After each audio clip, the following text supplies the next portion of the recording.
Ó mà ṣe o, ilé-ẹjọ́ ti sún ẹjọ́ ABDULRAHMAN ALAPATA ti ìlú Ìlọrin. Wọ́n ti sún sí on the 28th of March. Àwọn èèyàn ti jáde, wọ́n ti sọ̀rọ̀, wọ́n ní ó dàbí ẹni pé ọ̀rọ̀ náà ti fẹ́ mọ ní kọ́lọ́fín nínú. Ẹ̀yin èèyàn, ó lágbára. Ẹ jẹ́ ká gbọ́ nǹkan tí àwọn èèyàn sọ lórí ọ̀rọ̀ náà. Ní gbogbo iye orí tó wà ní bíbá ilé nìyí, pẹ̀lú gbogbo abiyamọ tó ń fi ẹnu sọ òdì sínú ayé rẹ̀ wọ́n ní. Gbogbo ẹni tó bá dúró nínú ọgbẹ́, ọ̀rọ̀ yóò ní ṣeéṣe.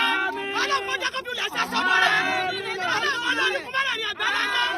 Ìkàkàrà ló mú mi wá bíbá ilé nìyí. Mi ò fámìlì mọ́ làmọ́ ni. Bẹ́ẹ̀ ni mi ò fámìlì mọ́. Aṣọ àmọ́ èmi náà bímọ. Mo jẹ́ bàbá wọn ṣe rí. Ọlọ́run wọlé gbogbo inú ọmọ tó sọ̀rọ̀. Wọlé gbogbo yorùbá tó sàmì sí. Ọlọ́run kó gbèjà wa jà. Ọlọ́run kó ṣàánú fún wa. Àwọn tó dúró pé àwọn fẹ́ gbèjà. Ọlọ́run kó ràn wọ́n lọ́wọ́. Àwọn tó wà nínú kọ̀ọ̀rọ̀ yàrá.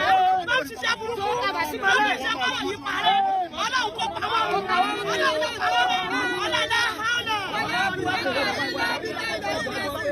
Kò dáa, kò yẹ kó máa rí bẹ́ẹ̀, kò yẹ kó máa rí wọn pa ọ̀dọ́, wọ́n ti pọ̀dọ̀ jù, kò yẹ kó rí bẹ́ẹ̀.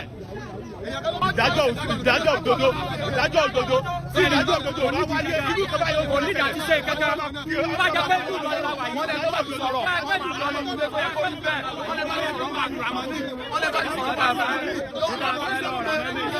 ìdá bẹ́ẹ̀ ẹ bá ní orí ìlú mùsùlùmí àbáàsì àwọn ọba àlọ́rí o máa wọ̀ wá lọ ọba àlọ́rí o máa wọ̀ wá lọ.